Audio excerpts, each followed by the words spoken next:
Welcome to my vlog, Hong Kong Disneyland. Ayan, the Velio family headed to Hong Kong Disneyland. Enjoy watching.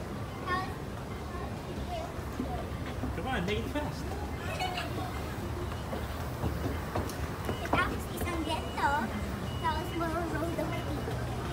At nandito na nga po kami sa hotel. Dito po kami magstay ngayon sa Marco Polo. Ang una naming laging ginagawa guys, pag nandito na kami sa Hong Kong, dito muna kami mag-overnight sa Kowloon para just in case na meron kaming gustong bilhin na mga pasulubong, dito na namin siya bibilhin kasi marami ditong stores na magaganda guys. Siya nga pala, hindi ko na na-video na isama sa video dito yung kung saan nung nagstay kami sa Kowloon. Pero ito guys, papunta na kami ngayon sa Lantau Island kung saan nandoon yung Disneyland. Okay, dun kami magstay ngayon guys sa Explorers Lodge. Yung bagong hotel doon mismo sa pinaka malapit sa theme park. Kaya yun ang pinili namin guys kasi malapit lang talaga. Less than 5 minutes nandun ka na kaagad sa theme park. Inaantay lang namin yung train papuntang Lantau Island guys. Ayan, see you! Picture muna kami sa loob ng train. Ayan, and then ito naman guys yung aming room. Dito na nga pala guys nagsimula ang aming the following day. Okay, nagpunta na kami sa Disneyland theme park. Okay, autograph tayo sa lahat ng mga Disney characters. Ayan, lahat nilibutan namin isa-isa. Ito nga pala si Woody. Ayan, and yung kasama niya si Jessie habang nagpapapirma yung aking anak. Okay, meron kaming kasama dyan guys, yung kapatid ng aking asawa, si Ate Cook. Shout out nga pala sa kanya guys. And lang din siya ang aming kasama. Meron din kaming kasamang isang bata. Kaya naman hindi nainip yung anak ko kasi meron siyang kasamang maglalaro. So ayan, thank you. Thank you Jessie and Woody. Dito naman tayo guys sa mga pambata. Okay, matutuwa dito ang mga bata, lalong-lalo na mga kasing age ng anak ko. Kaya kung meron kayong anak guys, panoodin ito sa anak ko, magugustuhan nila. Ito nga pala ang Snow White. Ito yung part ni Snow White, kasama nito yung mga dwarfs. Although hindi ko nakikita si Snow White, pero sino ba dito ang fan ni Snow White? Ako kasi favorite ko si Snow White. Yung bata ako palagi ko siyang pinapanood. And talaga namang ang ganda, diba guys? O diba? Mula paakyat hanggang pababa. Ayan.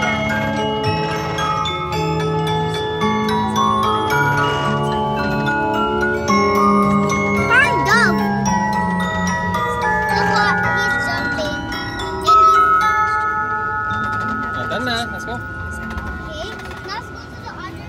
And nandito naman tayo ngayon sa Under the Sea, kung nasaan si Ariel. O diba, iba't ibang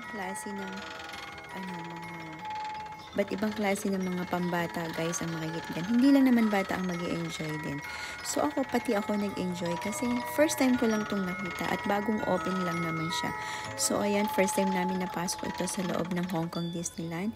And ayan na nga, puntahan naman natin ngayon ang mga princess at magpa-picture tayo and then autograph na guys.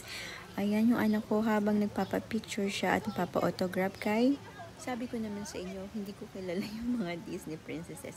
So ayan, ang ganda 'di ba? Parang hindi siya talaga totoong tao, ang gaganda nila. Kaya pala sila ginawang mga princess kasi ang gaganda talaga, perfect na perfect. Yung anak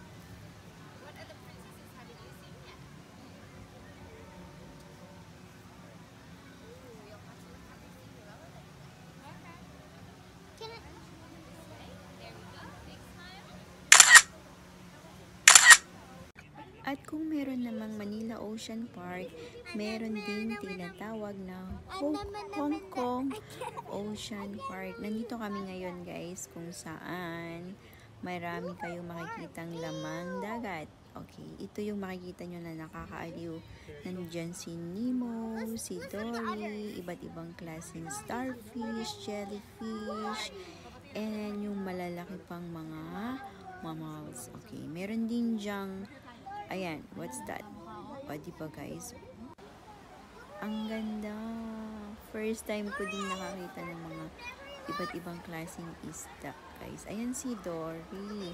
Ayan, ang ganda ng aquarium nila. Ibang-iba talaga kapag nandito ka sa happiest place on earth, ang Hong Kong theme park. Ito naman ang Ocean Park, guys. Siyempre, iba ang Ocean Park, iba ang Hong Kong Disneyland theme park.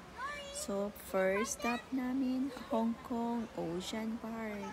Let's go to the other side. Ito naman ang seahorse. Ang seahorse ay natutulog. Kinakatok siya ng anak ko kasi gusto niya makita maglangoy, mag-swim ang seahorse. Ayun, ang cute. Alam niyo ba ang tawag dyan sa Tagalog? Kabayuhan, seahorse, diba? Para lang naman siyang paper na lumulutang. Tuwang-tuwa nga pala yung anak ko dyan. Kasi iba't ibang klase talaga ng lamang dagat yung nakikita niya. So, mga bata, mahilig dyan. And then, of course, educational yan para sa kanila kasi nai-introduce mo sa kanilang iba't ibang klase ng creatures. So, dito naman tayo sa part ni Nemo. And then, the corals. Ayan. Ang ganda. Nemene ang tawag dyan, guys. Kung saan nakatira ang mga tulad ni Nemo. Ang clownfish, ang tawag sa kanila. Ayan, lahi nila is a clownfish, guys. Ang ganda, diba? Nakakaaliw. Pati ako naaaliw kasi talaga ang ganda ng mga nila pagkakaset up. Talagang maa-amaze ka. Hindi lang bata ang mga tutuwa, pati matatanda, guys. Aminin nyo, pati kayo naaliw din, diba? Kaya kung meron kayong mga anak dyan, ipapanood nyo to, guys. Magugustuhan nila yan. Promise. Dito naman tayo sa part na to, guys. Hindi ko lang maalala kung anong tawag dyan. Pero para siyang baluga, diba? Baluga whale. Kung napuntahan natin ang buhay ng ilalim dagat, nandito naman tayo sa land. Okay? Kung nasaan kumakain ng panda.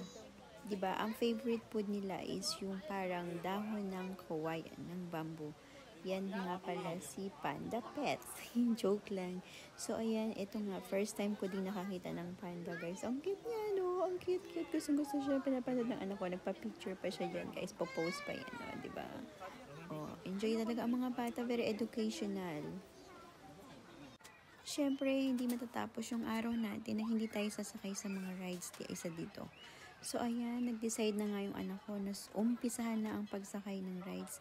Siyempre, alam niyo naman kung sino ang mga kasama niya sa rides. Wala nang iba kundi si ako kasi ang daddy niya hindi pwede, baka mahilo. Kaya siya na lang ang tagakuha ng video. So, ayan, good luck na lang sa akin.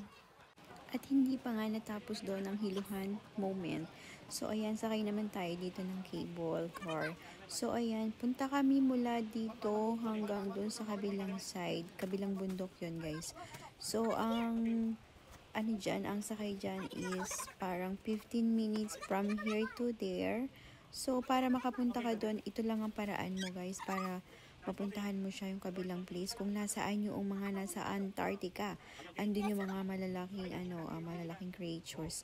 So, sumakay kami dito, 15 minutes to go there, and then sightseeing habang papunta dun sa kabilang side. Ang ganda naman kasi talaga, pag nakita mo na dun sa place na malapit ka ng tumawid ng kabilang bundok, ang ganda, makikita mo kung nasaan yung at ito na nga yung sinasabi ko, guys. 'Di ba? Makikita mo sa kabilang side, ang ganda, 'di ba? Makikita mo yung pinakatubig. Yan yung pwede kang mag-river cruise, guys. Ginawa namin 'yan. Pumunta kami dun sa kabilang part. And then meron din dong carnival kung saan kami nagsakay ng Ferris wheel. Ginawa lang namin 'yun during nighttime kasi mas maganda siya pag nighttime. Hindi siya maisakit sa balat kasi mainit yung dyan, guys, sikat ng araw. Ang sakit sa balat, pero hindi ka naman papawisan. So, pag mainit talaga sa Hong Kong, guys, sobrang init. Kapag malamig naman, sobrang lamig. Wala nang tamang klima. So, let's go. Ayan, enjoyin lang natin ang view habang papunta tayo sa kabilang side. Medyo matagal nga lang, guys, talaga, pero mag-enjoy ka naman sa view. At dyan nga pala, natakot nga pala siya kasi feeling niya talaga para siya daw malalaglag. Dahil yung tinatapakan namin dyan, guys, is made of glass din. Feeling mo talaga, pati ako natakot din. Kaya naman ang kapit naming dalawa sa isa't isa, ayan. So, makikita mo maraming sumasakay. Ito lang kasi talaga, guys, ang paraan para makaakyat ka dyan. Hindi mo siya pwedeng malakad papaakyat dahil iba talaga. Pero ang pagkakatanda ko, guys, ito ay mahaba talaga siya, is 15 minutes para mapunta ka dun sa end to end, guys. Wala ring ibang paraan para makabalik ka kung saan kami nanggaling. Ganyan din ang sasakyan namin pabalik. So, good luck na lang to us. And sana hindi malaglag at hindi mahangin. Kasi may time na po na mahangin talaga. Medyo matatakot ka kasi gumagalaw yung cable car. Finally, we made it! On the third day na guys, pabalik uli kami ng loob ng Hong Kong Disneyland Theme Park. Ito nga pala yung daan guys. Nakalimutan kong ipakita sa inyo nung una. Ito yung daan papunta dun sa may theme park.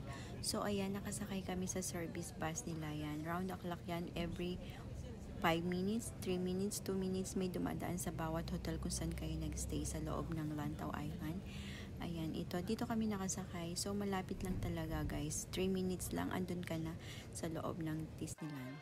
So, ayan na nga guys. Nandito na tayo ngayon. Diyan, ipapakita ko sa inyo kung saan kami magpipicture kay Mickey Mouse and Minnie Mouse. Syempre, dapat mag-aantay ka ang haba ng pila. So, ayan, maaga pa lang nakapila na kami. At eto na nga, tuwang-tuwa na yung aking anak. Kasi finally, magkikita na ulit sila ni Mickey and Minnie. At makakapag-autograph siya this time. Ayan, o diba? Ayan na yung third niya. So, first muna, ang unang gagawin is magsasign muna silang dalawa. And then, after the signing, magpipicture na kami. Kasama na kami dyan sa bandang huli. So, ayan na guys. Enjoy na enjoy nga naman talaga, diba? Okay, nagstay kami dito sa Hong Kong ng bali 5 days and 4 nights. So, enjoy at sulit naman talaga. Although, hindi siya ganun kahaba, pero sulit na sulit. And finally nga, after long talk, ayan, magpipicture na sila. Medyo medaldal kasi si Mickey and Minnie. Tapos kinukulit pa niya yung pamoni ni Kit. Dahil Mickey and Minnie Mouse daw. Sabi nga ni Mickey, nakataas daw yung skirt niya. And after natin pumila guys dun sa Mickey and Minnie Mouse, dito naman sumakay naman kami sa train. Ayan. Ito nga pala guys, kung ayaw nyong maglakad ng medyo malayo, papunta dun sa end to end din ng loob ng theme park, meron din po ganito, sakay nyo lang yung train na to, dadalhin kayo sa pinakadulo at tapos magsisimula kayo dun sa pinakaharap and then, ayan, nandun na kayo kaagad. After we watch the parade and pumunta na kami dito sa River Cruise, dito naman may mga iba't ibang klase ng effects. Andyan yung may lumalabas na usok, lumalabas na apoy, ayan, tulad niyan, diba? Ang ganda, diba? So, hindi lang naman bata ang nag-enjoy, pati kaming mga matatanda nag-enjoy din. Medyo natakot lang yung kasama namin kasi hindi namin alam kung saan siya nagulat. Nagulat kasi siya. So, ayan, nag-enjoy. I hope nag-enjoy kayo sa aking mini tour sa loob ng Disneyland Park. Hindi na ako nakapag-input ng masyadong maraming video kasi hahaba yung ating video.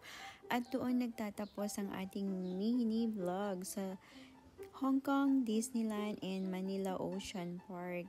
So, ayan, I hope nagustuhan nyo guys ang aking ginawang storytelling video vlog. So, ayan, I hope na sa susunod na mga video ko, panoorin nyo pa rin at patuloy pa rin kayong sumuporta. Sana nag-e-enjoy kayo and please wag nyong kalimutan mag-comment ng airport dito guys sa Hong Kong. Ayan, habang nag-aantay kami dito, kinuha na ni Daddy yung mga bulaklak. Ang ganda talaga guys, grabe, ang ganda. Andun kami ni Bebe sa nag-iintay kami ng kasi waiting na lang kami sa airplane. Parang medyo na-delay yata, kaya nag-antay kami na medyo matal. Guys, past 12 na yan ng madaling araw. Ayan na guys, hindi ko na po i-turn on yung music kasi natutulog yung iba. So, ayan, lang tayo voice over. So, medyo madilim na guys kasi nakasakay na kami sa loob ng plane. Ayan, okay, already, naman na din take off. So, medyo, pagod na ang lahat, napagod sa bakasyon. And, of course, yung aking anak tulog na kasi it's already 1 AM na yan guys. Pauwi na kami ng Pilipinas. I think pababa na yan para pa-landing na tayo. Ayan, see you in Manila guys. Thank you so much. Thank you for watching and please don't forget to share.